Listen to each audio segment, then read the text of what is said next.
शिक्षक प्रकोष्ठ अयोध्या के जिला संयोजक राकेश सिंह ने कह दी 2 शब्दों में बड़ी बात। कहा, पिया जिसको चाहे सुहागन वही है। मिल्कीपुर विधानसभा उपचुनाव में भारतीय जनता पार्टी की प्रचंड ऐतिहासिक जीत के बाद ग्राम पंचायत चमरूपुर गांव निवासी शिक्षक प्रकोष्ठ अयोध्या के जिला संयोजक ने पत्रकार वार्ता में कहा कि ये चुनाव अयोध्या की गौरव और महिमा का चुनाव है, जहां पर विश्वास की निगाहें टिकी हुई हैं।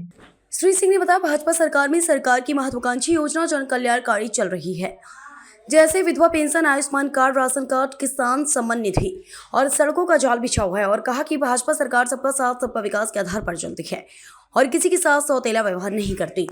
वहीं जो विपक्ष के उप मुख्यमंत्री अखिलेश यादव और सपा सांसद अवधेश प्रसाद के लगाए हुए आरोप पर जानकारी चाहिए तो 2 शब्दों में अपनी बात को रखते हुए बताया कि पिया जिसको चाहे सुहागन वही है। उदाहरण के तौर पर जनता ने जिसको चाहा है विधायक वही है। और कहा कि मिल्कीपुर विधानसभा के क्षेत्रवासियों को मैं आभार प्रकट करता हूं और आने वाले 2027 में यही कैंडिडेट चुना गया तो भारतीय जनता पार्टी का चुनाव और मजबूत होगा। शहर क्राइम न्यूज़ चैनल में आप सभी लोगों का बहुत बहुत स्वागत है। आप पहले नंबर तो अपना परिचय बताइए, कौन सी ग्राम पंचायत है? ग्राम पंचायत चमरूपुर, जिसमें ये सालिग्राम प्रधान प्रतिनिधि हैं और हमारे बहुत ही निकटस्थ हैं। हम भारतीय जनता पार्टी में भारतीय जनता पार्टी अयोध्या के शिक्षक प्रकोष्ठ के जिला संयोजक हैं, जिसमें इस उपचुनाव की जहां तक बात है, आप हमारे पास आए हैं। आपकी चैनल को बहुत बहुत बधाई देते हैं, बहुत धन्यवाद देते हैं और इस उपचुनाव की चर्चा के विषय में हम आपको अपना वक्तव्य जो भी आप पूछेंगे हम देने के लिए बैठे हुए तैयार हैं। मिल्कीपुर विधानसभा उपचुनाव भारतीय जनता पार्टी जीत हासिल की है और पूर्ण बहुमत से हासिल की है, उसके बारे में क्या कहना है आपका? ये उपचुनाव एक ऐतिहासिक उपचुनाव था और इसलिए ज़्यादा इसका महत्व बढ़ गया था कि हमको जो हमारे भारतीय जनता पार्टी अयोध्या सीट पे हार हो जाने के कारण जो चोट लगी थी, जनमानस में जो इसकी एक संदेशा था, जो एक बदले की भावना थी, उसके कारण ये चुनाव बहुत रोचक हो गया था।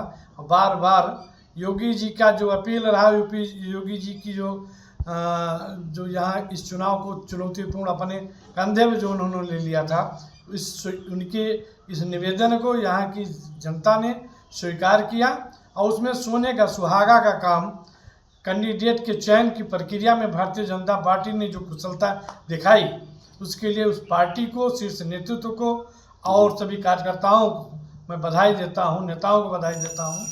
ऐसा नेता बहुत ही सौभाग्य से मिलता है। जैसे मिल्कीपुर में उपचुनाव समाप्त हो गया है भाई राकेश सिंह जी, यहाँ लोग खुशियाँ और जश्न मना रहे हैं, विजय उत्सव मना रहे हैं, इसके ऊपर आप क्या फोकस करना चाहते हैं, क्या संदेश देना चाहते हैं? मिल्कीपुर किस मुद्दे पर आप जो है चुनाव, यहाँ पर किस मुद्दे पर चुनाव जीता है भारतीय जनता पार्टी का? भारतीय जनता पार्टी के किसी भी चुनाव के तमाम मुद्दे होते हैं, लेकिन प्रथम मुद्दा जो था, सबसे बड़ा मुद्दा जो था, वो अयोध्या की हार के बदले के रूप में था। दूसरी चीज़, जन कल्याणकारी योजनाएं जो योगी और मोदी की चल रही हैं, उस पर भी जनता ने जो है इस पार्टी के कैंडिडेट को जिताने का काम भरपूर किया है। और तीसरा सबसे बड़ा मुद्दा जो हमारा प्रत्याशी का चयन था, उनका मिलने जुलने का स्वभाव का तरीका, घर घर वो उनको कार्यकर्ता और भारतीय जनता पार्टी के वोटर के अलावा यहाँ इस क्षेत्र के आम जनमानस, आम वोटर ने उनको अपना नेता मानते हुए आशीर्वाद देने का काम किया। पूर्व मुख्यमंत्री अखिलेश यादव और सांसद अवधेश प्रसाद का कहना है कि यहाँ जबरन जो है चुनाव लड़ाया गया है, शासन प्रशासन जो है भारतीय जनता पार्टी के साथ था, इसकी वजह से भारतीय जनता पार्टी की जीत हासिल हुई है। उसमें चुनाव जो है नहीं लड़ा गया, निष्पक्ष चुनाव नहीं हुआ है।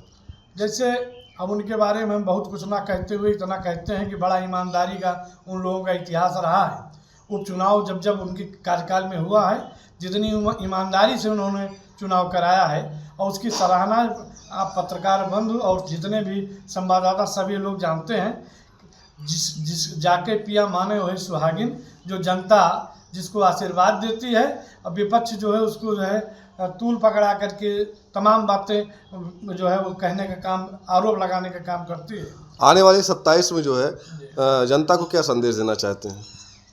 बहुत बड़ी जीत हुई है और बहुत बड़ी जीत होने के कारण हम देवतुल्य जनता को, कार्यकर्ताओं को ये अपने तरफ से सुझाव और अपील करना चाहते हैं कि आपका प्रत्याशी जो विधायक बन चुका है, आपके घर का बेटा है, आपका नेता है और आपका सेवक के रूप में वो काम करता रहेगा।